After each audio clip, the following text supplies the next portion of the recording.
The story that I am going to recount to you here is real. It's not fake news. It's not misinformation. It's real. It actually happened, and I think it's worth remarking. You see the headline here. There's different news outlets that covered it. None of them were the major outlets, of course. They wouldn't cover stories like this. They would cover stories about how bad Trump is and how evil middle America is and how white men are the worst people ever to have existed by every metric imaginable. But they wouldn't cover this story. Minneapolis Arts Center under fire for holding, quote, playful demon summoning session for families. So this is kind of old. This is about a month old now. Actually, older than a month. It's a little surprised I didn't catch wind of it before now. Then again, I don't peruse the news. But let's see what the meat of the story is. The Walker Art Center in Minneapolis, Minnesota has come under heavy scrutiny lately after the public venue held a, quote, playful demon summoning session for families and children.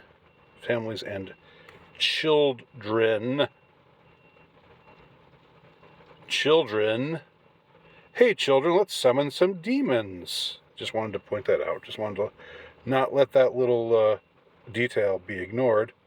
Topped off by a performance called Lilith, the Empathic Demon. I don't know why it's Lilith and not Lilith, but, maybe they're just trying to be quirky here. A description of the event reads as follows. At August Free Saturday, Brooklyn-based artist Tamar Eaton got her pronouns there in the description. That's always a good sign when they have their pronouns.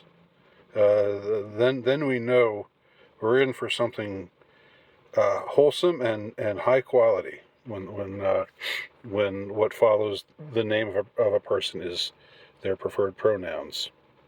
Well, her preferred pronouns. I'm going to call her because this is a woman, whatever she calls herself, whatever pronouns she wants to use. Tamar Eaton will present Lilith, the Empathic Demon. Demons are not known for their empathy. You don't turn to the demonic realm for empathy. That's not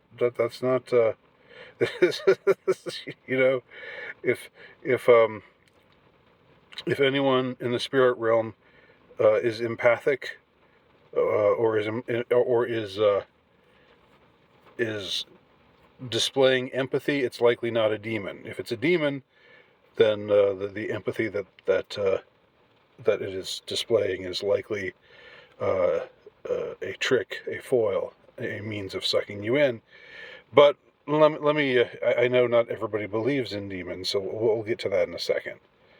In any case, the performance is inspired by Lilith, not Lilith, but Lilith, an aerial spirit demon with origins in Sumerian, Akkadian, and Judaic mythology. Families are invited to create a vessel to trap the demon that knows them best, perhaps the demon of overthinking, and then participate in a playful ceremony to summon and befriend their demon. So this is like the opposite of an exorcism. An exorcism is a means of getting a demon to leave somebody. This is inviting a demon in. Isn't that great? The project was organized in collaboration with Dreamsong, whatever that is, which will also host a conversation between the artist and writer Elizabeth Workman on August 4th. Okay, that's a different thing, I guess. On a separate page, Tamar Eaton, I'm not sure what it is, displays some of her works on display at that museum, explaining the ancient practice of creating demon traps which she would later teach families and children how to do as well.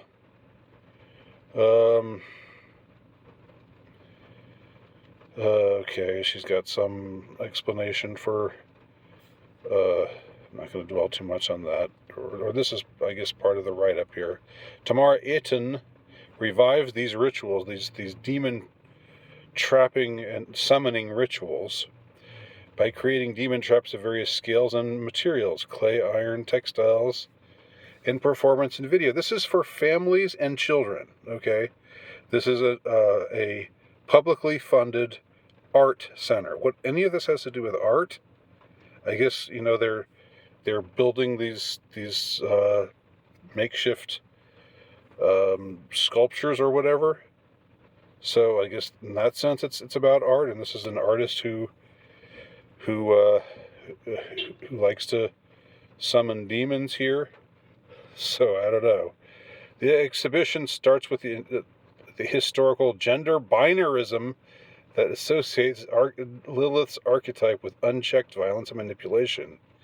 Here, Lilith mediates the inner demons and renegade instincts that are deliberately silenced. Whatever the hell any of that means.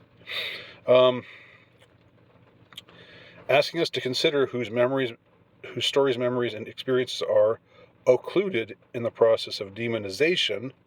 How to Trap a Demon builds on the artist's research into the insidious side of empathy fatigue, trauma healing modalities, and astrology as storytelling. Oh boy, sounding flakier and flakier as we go. And here's some of her artwork. She also has a video of her performing a ritual. I mean, spirit cooking, anyone? Remember spirit cooking? And it just so happens not long ago, our dear friend Marina, Auntie Marina, I call her, Marina Abramovich, witch and Satanist and performance artist who knows all kinds of music and movie stars and politicians, who's well connected within the American power structure. She's just been hired. She's been tapped by Zelensky to rebuild schools in Ukraine, and to provide schools and for children. So we got somebody like Marina Abramovich, who again you take one look at her, you don't want her anywhere near your child if you have any sensibility whatsoever. And look, this is kind of like this is looking, I guess this is the artist doing her thing, like doing her ritual. I'm not going to watch it. I guess you can look it up and watch it on your own. But it looks kind of like, the spirit cooking ritual where Marina was getting big globs of what looked like blood and throwing it on the wall and writing "Eat the Pain" on the wall, and just all kinds of weird occult stuff. The event was designed for families and finished with a playful demon summoning session. Playful! Oh, that's so playful. After designing your trap, Lilith, the empathic demon, will come from the dark side of the moon to lead you in locating your feelings using ancient Babylonian techniques. That sounds incredibly wholesome. She'll come from the dark side of the moon. Yeah. The collective and playful demon summoning session will conclude with a somatic movement meditation designed to help you befriend your shadows, designed to help you welcome this demon inside of you, which is great. That's so great. Yeah. All right. And then, so I think that's author commentary, but I say,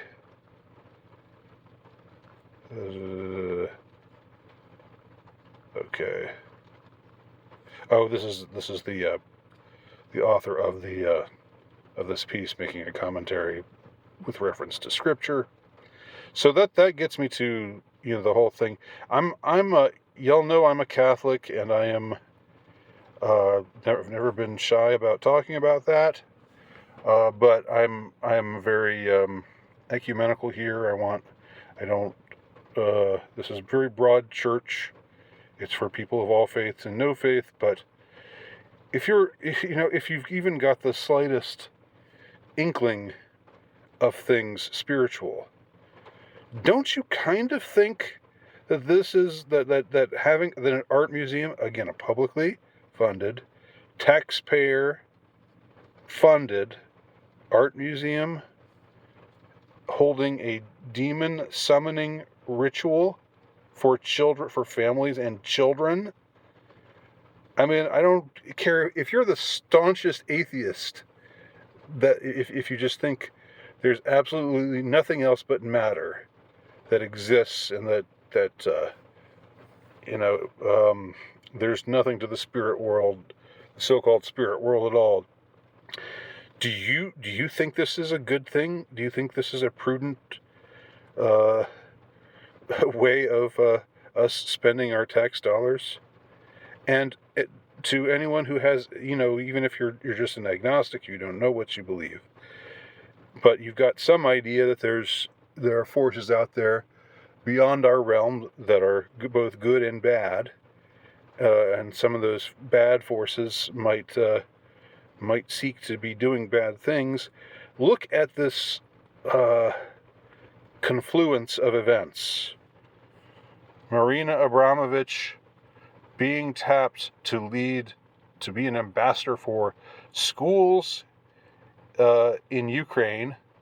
Ukraine, the deep state's favorite nation, where they're waging a proxy war right now on NATO's behalf. That's going on at the same time we got this thing happening. It's like they're getting more blatant. I hear that all the time. Like they're not even pretending anymore. They're not even, but it does seem like that's the case. It seems like they're becoming more blatant about it. They're becoming more bold about it. I mean, she comes from the dark side of the moon to give you ancient Babylonian incantations. That's just, all of this is just not, this is like, even if you're an agnostic, you would want to avoid something like this, like the plague, because what if you want to